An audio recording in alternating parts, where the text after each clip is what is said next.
Sageli püüame muuta oma elu, keskendudes peamiselt välimistele muutustele.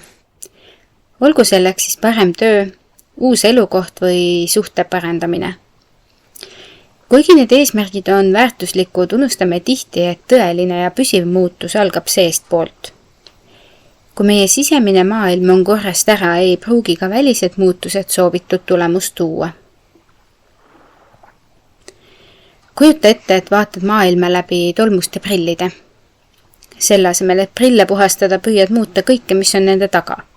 Vahetad maastikku, ostad uusi kaunistusi ja vahetad valgustust. Kuid lõpptulemus jääb ikka udune. Alles siis, kui võtad hetke ja puhastad oma prilliklaasid, ehk siis oma mõtteviisi ja hoiakud, hakkad maailma selgemalt nägema. Sisemise mõtlemise muutmine tähendab, et oled valmis ausalt peeglisse vaatama ja tunnistama, mis sind tagasi hoiab. Võib-olla oled harjunud mõtlema, et asjad ei õnnestu sinu jaoks kunagi. Võib-olla oled veendunud, et oled lihtsalt selline inimene, kes ei suuda saavutada soovitud tulemusi.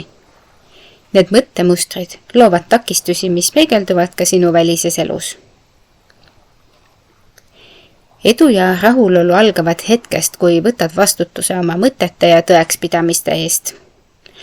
Kui asendad piiravad uskumused avatud võimaluste rohkete mõtetega, hakkavad ka välised muutused kergemini juhtuma. Näiteks kui usud, et oled väärt armastust ja austust, hakkavad su suhted peegeldama seda sisemist kindlust. Kui usud, et oled võimeline saavutama eesmärke, leiad rohkem julgust ja motivatsiooni tegutsemiseks. Sisemise töö tegemine pole lihtne ega kiire protsess.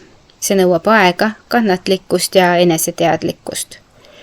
Kuid iga kord, kui astud sammu lähemale oma mõtete korrastamisele, muutub ka su väline reaalsus. Mõtle sellele kui ahelreaktsioonile. Üks sisemine muutus võib käivitada mitmeid positiivseid väliseid arenguid. Lõppkokkuvõttes on sisemine mõtlemine nagu vundament, millele ehitad oma elu. Kui see on tugev ja stabiilne, suudad luua püsivaid ja tähenduslikke muutusi ka väljaspool. Nii nagu maja ei püsi püsti ilma kindla aluseta, ei saa ka välised saavutused olla kestvad ilma sisemise tasakaaluta.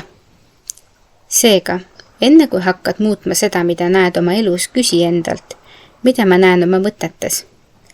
Sest ainult siis, kui julged puhastada oma sisemised prillid, näed maailma täpselt sellisena, nagu tahad seda kogeda. Muuda oma paradigma. Aitäh ja peatse kuulmiseni!